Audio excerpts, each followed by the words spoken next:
Mesdames, Messieurs, chers internautes, bonjour et bienvenue dans votre nouvelle édition du journal télévisé de l'actualité au cœur des Hainaut. C'est un plaisir de vous revoir. Voici les titres.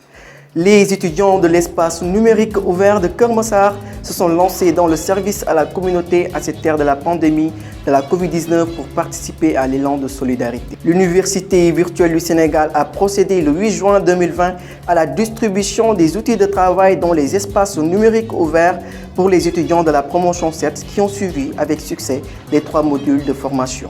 Dans le cadre du suivi de la construction des infrastructures de l'Université virtuelle du Sénégal, un état d'avancement de la construction de l'espace numérique ouvert définitif de Keur Massar a été fait afin de situer les étudiants sur sa réception. Tout de suite, le développement.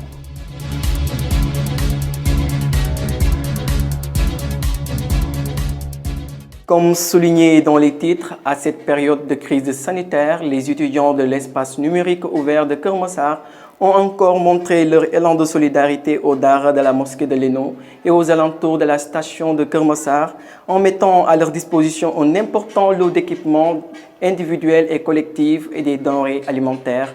Le reportage avec Bang Sek. En cette période de Covid-19, le retrait des talibés de la rue plombe la quête de mendicité qui s'adonne pour se nourrir.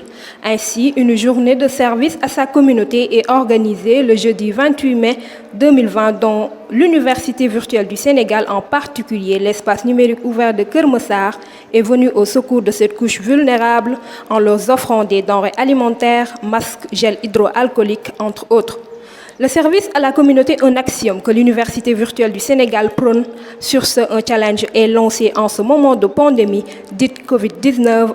Ainsi, le président du bureau de l'espace numérique ouvert de Keur Massar cible le Dara, la mosquée et la station de Keur Massar. Vous savez qu'on est des étudiants. Nous n'avons pas assez de sous, nous n'avons pas assez de moyens pour pouvoir subvenir aux besoins des nécessiteux. Mais nous avons jugé nécessaire, puisque actuellement nous ne menons pas d'activité. Toutes les universités sont fermées depuis la déclaration ou la décision qui a été prise par le président. Alors nous nous sommes dit actuellement qu'est-ce qu'il faut faire pour venir en aide à ceux qui en ont vraiment besoin. C'est ce qui nous a motivés aujourd'hui à choisir le Dara. Mais ce qui est sûr et relève de nous en tant que patriotes, nous en tant que citoyens, de mener des activités allant dans le sens du service à sa commune. C'est ce qui nous a motivés aujourd'hui et c'est ce qui justifie notre présence aujourd'hui dans ce Dara ici. Cette initiative est bien saluée par le maître coranique ainsi que le représentant du délégué de quartier des Parcelles Assainies. Je dis que c'est une excellente bonne chose. Parce que d'abord je dis, où j'emprunte Corneille qui disait dans le Cid, aux âmes bien-aimées, aux âmes bien-nées, la valeur n'attend point le nombre des années. Aujourd'hui, ce que vous avez fait, le geste là, c'est un geste louable. Parce qu'on attendait ça, n'est-ce pas, aux autorités de la République qui ont pris la décision, n'est-ce pas, d'enfermer les enfants au niveau de leur Dara sans leur donner de quoi manger. C'est un problème. Vous avez donc senti la nécessité d'aider ces gens-là qui sont dans un confinement total mais qui sont dans le désarroi. Donc le geste est un geste louable.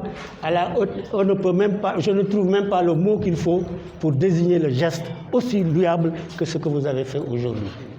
En outre, le maître coranique nous fait part des difficultés énormes auxquelles le Dara est confronté durant cette période de Covid-19 et de confinement partiel.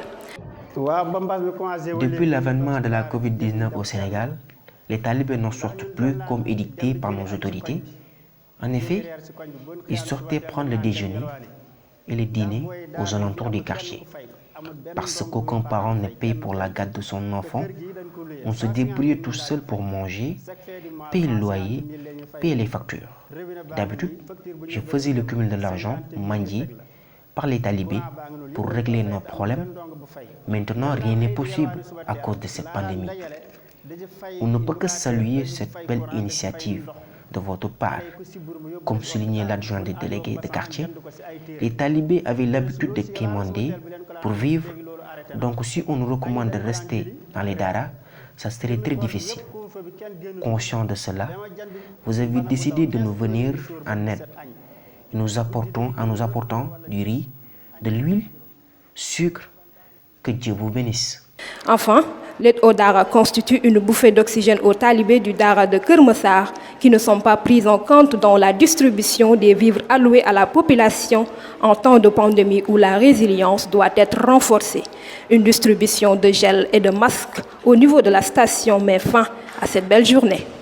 Nous restons dans le cadre de l'ENO où principalement un suivi sur l'état d'avancement de la construction de l'espace numérique ouvert de Keur Massar a été fait afin de situer les étudiants et l'administration locale sur sa finition et sa réception qui s'avère très attendue. À ce propos, écoutons le récit d'Abbas Diouf. Sur une route sablonneuse et caillouteuse, dans un quartier au plein cœur de la dite commune dénommée Passe-Passe, se trouve l'espace numérique ouvert définitif de Keur Massar.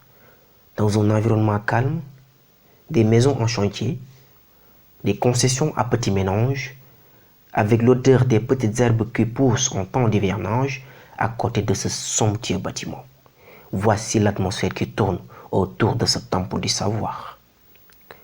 Octroyée par la commune de Keur Massar, cette structure aura une grande importance pour les habitants de la commune, car les nouveaux bacheliers issus de la localité environnante, orientés à l'US, vont suivre leurs cours dans ce bâtiment de façon synchrone et mener des activités de service à sa communauté, qui est l'une des missions phares de cette université. Parmi les 9 espaces numériques ouverts en construction, celui de Keur Massar est composé d'un amphithéâtre de 200 places, de open space avec des outils de travail de dernière génération, une salle télémédecine, un cafétéria et des bureaux administratifs. Silence total dans le chantier, pas d'ouvriers, ni de conducteurs, une situation qui est due probablement à la pandémie qui frappe le monde entier, la Covid-19 qui retarde un peu les travaux d'après notre constat. Une accélération des travaux ne serait pas une mauvaise chose, car l'ENO de Keur Massar grandit petit à petit avec ses 8000 étudiants environ, dont les 2 quarts le fréquentent tous les jours.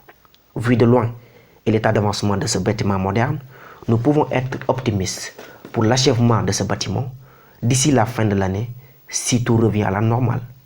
Mais la question que tout le monde se pose est comment y accéder avec un tel état de la route qui mène à l'ENO. Enfin, se disent les étudiants de la promotion 7, après une longue attente liée à la pandémie de la Covid-19, ils ont commencé à recevoir leurs outils de travail depuis le lundi 8 juin dans les espaces numériques ouverts à travers un système de prise de rendez-vous en ligne. L'équipe d'Actu ENO s'est rendue à l'espace numérique ouvert de Keur Massar. Écoutons le reportage de Tida Koli. Covid-19 oblige. Pour cette année exceptionnellement, de nouvelles mesures ont été prises pour la distribution des outils de travail de la promotion 7, de l'identification à la prise de température sans oublier la distanciation sociale. Tout un arsenal d'outils et de règles d'hygiène ont été dépêchés dans les différents espaces numériques ouverts de l'Université virtuelle du Sénégal pour participer à la riposte contre le coronavirus et assurer la sécurité des étudiants. Comme dans tous les secteurs d'activité, l'enseignement supérieur n'a pas été laissé en rade. Les conséquences se font sentir même dans les activités, ce qui peut en partie justifier le retard de la distribution des outils de travail. Coronavirus ou pas, la tradition a été respectée. Comme pour leur aîné, la promotion 7 a reçu son package constitué d'ordinateurs, de clés et de puces de connexion pour se conformer à l'esprit de l'UVS, qui est d'abord une université numérique. En fait, le déroulement de la distribution des machines pour cette année-ci, il y a une innovation qui s'est faite, c'est-à-dire on s'est adapté au concept actuel du Covid-19. Un fléau qui touche le monde entier. Hein. Donc cette année-ci, ça se fait d'abord, la première étape, c'est une prise de rendez-vous.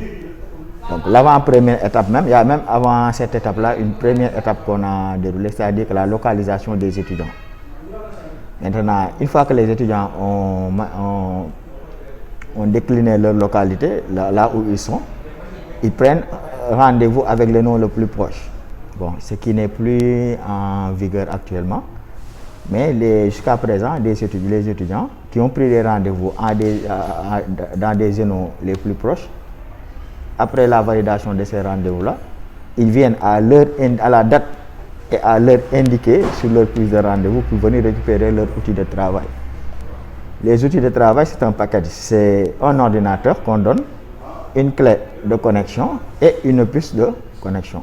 Donc il y a 3 opérateurs, tout le monde le sait au Sénégal, c'est Orange, Expresso et Tigo. Tout ce qui nous manque, c'est des gants peut-être. Ouais. Parce que je me dis qu'on nous donne des papiers qui viennent de l'extérieur, on nous donne des papiers que nous archivons. Ces papiers-là nous viennent de l'extérieur. On aimerait bien avoir des gants, mais en ce qui concerne, je pense que les mesures d'hygiène sont acceptables, hein, sauf des gants. Si on avait des gants, on serait protégé à 100%. L'UVS a mis à notre disposition des masques, des gels hydroalcoolisés. Comme vous le voyez tout à l'heure, les études, je suis un peu en pause. La distanciation physique au sein de l'ONU est respectée, le port de masque est respecté. Et aussi, il y a un lavage des mains en bas, tout au début. Il y a la prise de température, donc qui ne dit pas que la personne a le corona ou n'a pas le corona, mais il n'a pas de fièvre. Mais ce qui est important, c'est le respect des distanciations physiques et le port de masque. Si on a ça et le gel hydroalcoolisé, je pense que les conditions sont acceptables. Hein? Et actuellement, aussi bien du côté de l'administration et des étudiants, nous le respectons. Et c'est ça qui est important. La satisfaction peut se lire dans le visage des étudiants. Soulagés d'avoir reçu leur outil de travail, ils peuvent enfin commencer à suivre normalement leurs cours à distance. Comme pour dire qu'avec UVS, faut nekk fofu la. L'outil de travail est-il un droit pour un étudiant orienté à l'Université virtuelle du Sénégal? Une question récurrente que Mme Khoudia-Gueye de la DISI a eu l'honneur d'apporter des réponses et des éclaircissements lors de son entretien. Nous vous proposons un extrait de cet entretien. L'ordinateur n'est pas un droit. L'ordinateur, c'est pour un étudiant inscrit à l'UVS qui a fait ses cours pour la P7, en tout cas, pendant ces 3 mois-là, pour pouvoir prétendre avoir son ordinateur. Vous comparez les 25 000 francs d'inscription au coût de l'ordinateur, au coût de la clé. Je ne parle même pas de l'abonnement. Quand même, chers étudiants, pas possible. C'est pas possible, quoi. Vous êtes mes amis, mais ça, c'est pas possible. Voilà, chers internautes, c'est la fin de cette édition. Merci de l'avoir suivi.